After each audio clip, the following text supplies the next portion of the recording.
24 years old. My story begins with rejection and abandonment from my own mother. When she overdosed while pregnant with me, trying to abort me. Then when I was born, she left me at the hospital, so my grandparents took me in and raised me. Growing up, I never understood why my mother raised both my siblings, but not me. I was allowed to stay some weekends with my mom. My grandparents were Pentecostal preachers, and my mother was an alcoholic. So to say early life was interesting is an understatement. My grandparents were very old-fashioned in their beliefs and strict. My mom was the cool mom that let us do whatever we wanted. So from a very early stage in life, I learned to live a double life. At my grandparents, I was prim and proper, and at my mom's, I was reckless and wild. By the time I was 5, I was smoking cigarettes. By 8, I was drinking and smoking pot. By 11, I not only did cocaine, but I also started selling it. I dropped out of school in the 4th grade, and it was a downhill slide from there. I was never read bedtime stories tucked in at night, and very few times do I remember being tugged. My grandparents never said that they loved me, but I could tell that they did. I never really had a relationship with God.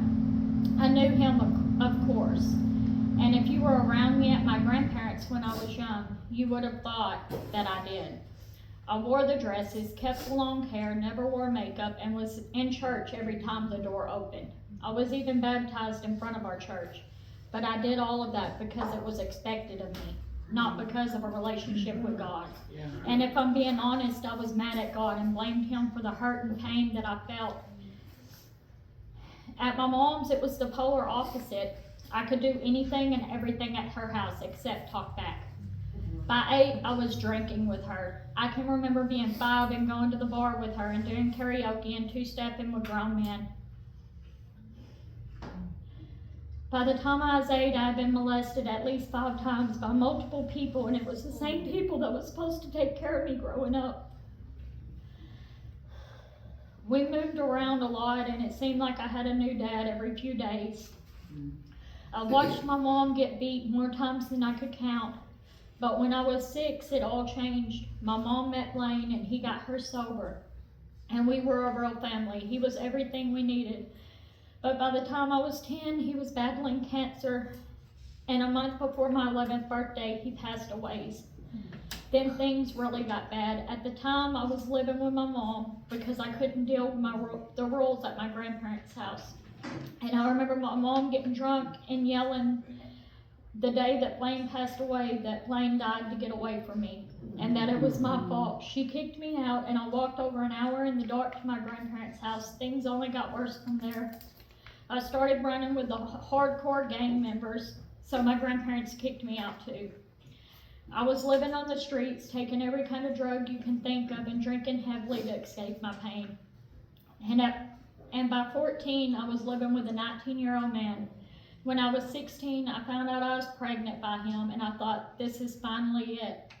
I will have someone who will finally love me. Right. I stopped all the drugs and drinking, and life was good. For the first time, I was happy. But when my daughter was 3 months old, our world shattered when her dad was deported to Mexico.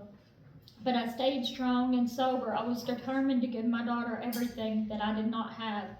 When my daughter was 9 months old, I decided to give one of my exes, Roman, another shot. He was perfect at first. He said all the right things, did all the right things, and never raised his voice at me. We never really fought or anything until we got married. By that time, I had 2 daughters, one of which was his. The night of our honeymoon, he beat me black and blue and told me I was his property and I would do what he said or he would kill me and my daughters. Out of fear, I stayed and obeyed to the point that I only looked at the ground. It was so toxic that if I even looked at someone else's shoes, he would beat me. But he always made sure the bruises were where others couldn't see. And I was so good at pretending by that time that the people closest to me believed that I was happily married. I was forced to have 3 more kids by him, if you know what I mean. I was so scared. I lived in fear every second of the day. I made so many plans to leave him, but I never followed through because I believed he would really kill me. but that all changed when I was 7 months pregnant with our twin boys. He put one bullet in the chamber of a revolver and spun the chamber, then fired at me 4 times while our 3 girls was in my lap. That was the breaking point. I knew I had to get us out. And the next day after he left, I packed us a few items in the car, but he came home early and caught me.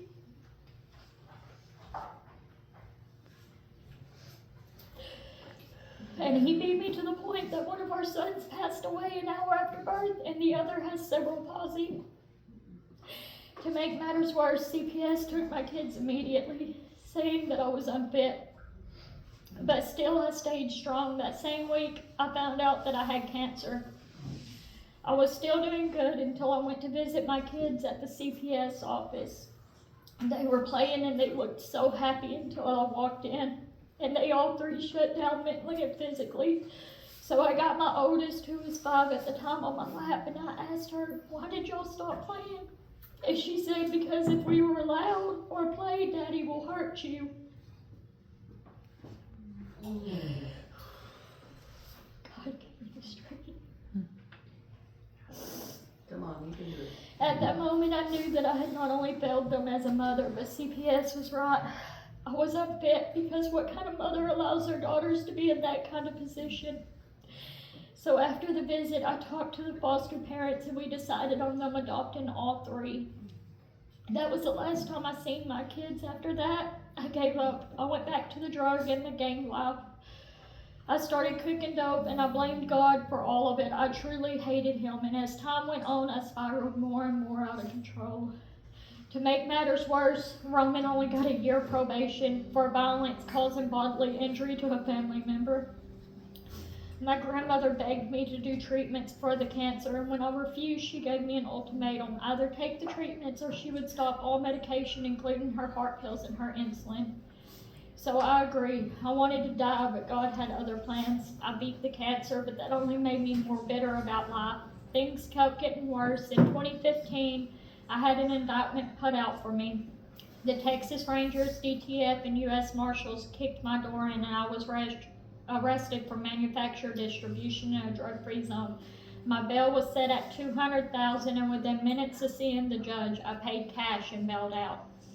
But the next day, all of my bank accounts were frozen, and by the end of the week, everything I owned, including all of the photos of my kids and some of their clothes, were seized.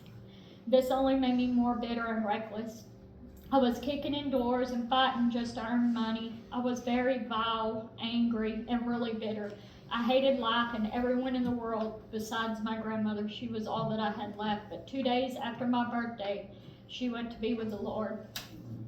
In 2 months' time, I had 28 suicide attempts, one of which my brother found me unconscious and not breathing. I had no heartbeat for at least 3 minutes. When I came to, I was cussing and fighting EMS personnel and my brother for saving me. I was on the run for 2 years, and in 2017, I was finally caught and sent to prison for an 8-year sentence. I was not eligible for parole for at least 5 years. The first year was the hardest. I was so bitter, but I completed my GED in the first 6 months. I'll never forget, everywhere I went and everyone I talked to seemed to want to tell me about this book called Set Free by Linda Strong. They would tell me that I need to read it. I finally gave in and tried to read it, but I would get so mad I would throw it down every time it mentioned God, because I didn't want anything to do with a God that let me endure so much and didn't so much as blink an eye. Over the first 2 years, I tried multiple times to read this book, but each time it made me so mad. Then one of my friends said, "Is that book really going to punk you out?" And that made me so mad. I thought, "I'll show you." So that night, I read the whole book, and I'm not going to lie, it really made me mad, but it also gave me a hunger that I wouldn't admit. After that, I slowly started changing. A friend asked me to sign up for a faith-based dorm, and I got accepted. But the day after I got in at Lane Murray, they moved me to a different unit. So I waited a year and tried again at my new unit. I was there a month, and the women in my dorm showed me love and acceptance. It was the first time I had ever felt that. It started softening my heart towards others and God, but after a month they moved me to a new unit. And a few months after I got to this unit, I dropped to be in the faith-based dorm because I missed the closeness of the dorms. Them dorms were really different. I had even started secretly reading my Bible because I was still kind of ashamed of it. And I was praying. Well, I got accepted in the faith-based dorm, and I'll never forget my first night because I had prayed that if God was real and that if He really could accept me and if He really cared about me, to give me a sign that I could not deny. And that night in class, I met the volunteers, and I could have had a heart attack. One of the volunteers was Miss Linda Strong, the writer of the book, Set Free. Wow. The book that made me sad, mad, and gave me a hunger for a better life. When I met her and Miss Leanne, I knew that whatever they had, I wanted. So I really started digging into the classes in the Bible, but in small groups I wouldn't talk. I would sit a little outside the group and just listen. But that all changed when my best friend Jessica talked me into going to a class called Bridges to Life. See, she told me they would have free world pizza and cake at the graduation. That's right. So I signed up. But see, she left out one little small detail. Just one. You have to share some of your story to graduate. Whoa, good job. You gotta reel them in first. Yes. Pizza always does pizza, Well, see, I decided I was going to drop out. But her and two of my other friends said that they would fight me and we'd all go G5 if I did. And they wouldn't let me. So I finally got up the courage to tell Jessica part of my story. I thought if I could tell her, then I could do it for class. Yes. So I told her about my son dying in my arms an hour after birth, and she told me a little of her story. And I guess it took a minute for what I said to click, because she was like, wait, you have a kid? I told her, no, I have 5 kids, 4 living and 1 that passed away. See, I had not talked about my kids since 2012 when my son died, and it was now 2022. Then I shared it at Bridges to Life, and things really changed. I shared it in faith-based in small group. It was the first time I had ever talked to Miss Linda, and it was like God took the weight of the world off my shoulders. Time went on, and I refused parole to finish my CDL. But also because for the first time in my life, I knew that I was loved and accepted. I had a relationship with Jesus. I was in prison, but for the first time in my life, I was free. I was happy, and the bitterness was gone. During my incarceration, I had cancer 2 more times, but God carried me through it. While I was locked up, I got 48 certifications, including the CDL and the HVAC license. By the grace of God, in 2024, I made parole and went to Miss Linda's halfway house, which was a kangaroo ranch in Annie, Texas, called Discipleship Unlimited. When I walked in the house, I was at awe of the house, and I felt like I belonged for the first time. Shortly after getting out, I landed my dream job of driving a cement truck. Time went on, and I moved out of the ranch. I also met amazing a man. That is everything I prayed for, and I absolutely adore his family. Life was good. But in November of last year, I had a stroke and was paralyzed on my right side, which caused me to lose my job. But God healed me and carried me through. Then I started having bad chest pains, and they found a PFO, which is a hole in my heart that let blood flow from one heart valve to the other. And they said that was how the blood clot had caused my stroke, and that was the way it got to my brain. So we scheduled a closure surgery by catheterization in February. They did the surgery, and in recovery, the doctor told me they couldn't find the hole. So they do test after test after test. And see, the tests that they do to find the hole cannot have a failed positive because they let air into your air vein and watch on an echocardiogram as the air bubbles flow from one side of your heart valve to the other. And to say the least, the doctor is baffled. because the PFO is just gone and there's no evidence of it. A few months ago, I got hired on at Corio Hospital as a cook, and I really love my new job. And I'm building a relationship with my oldest daughter. I'm building a healthy relationship with my mom, who is also sober now and has the same sobriety date as me. Wow. And God is continually breaking chains and cycles of addiction in my family.